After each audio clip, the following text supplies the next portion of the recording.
I still remember the day my mother called me, her voice steady, her eyes full of that quiet wisdom only years and heartache can bring. The divorce papers were barely dry, and my world felt like it had been split in two. I kept replaying every moment, every argument, every what if, and if only. But she said something that stuck with me, something I didn't want to hear at first. She told me with her encouraging voice and said, "It's good you didn't have children with her. God has plans for you."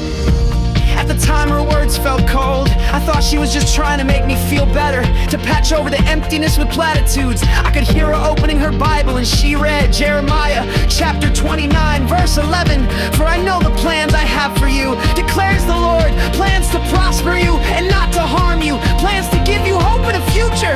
I'd heard that verse before, usually on graduation cards or coffee mugs, but in that moment it felt different. Jeremiah spoke those words to people in exile, people that lost everything familiar, who were living in a foreign land, wondering if they'd ever find their way home again.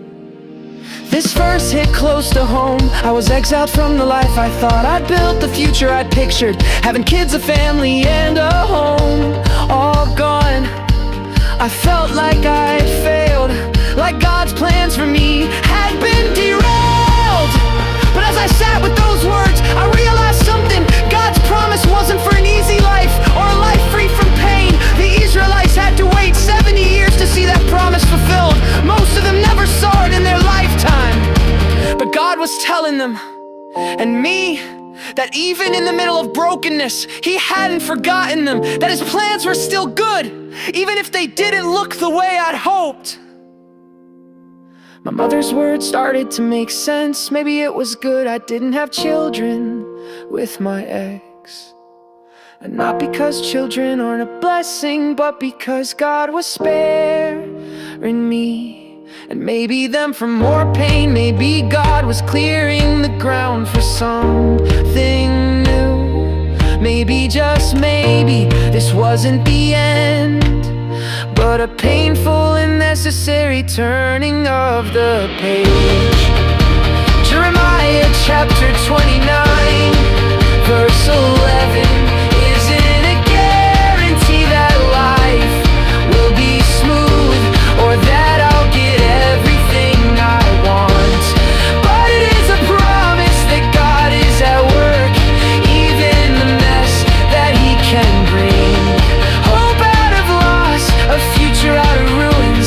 I'm learning to trust that, to believe that my story isn't over, and that God's plans for me are still unfolding. Plans for hope, for healing,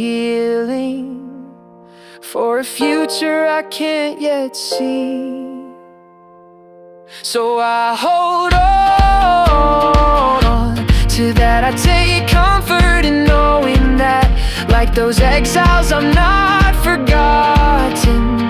God's plans for me may not look like what I expected, but they are good, and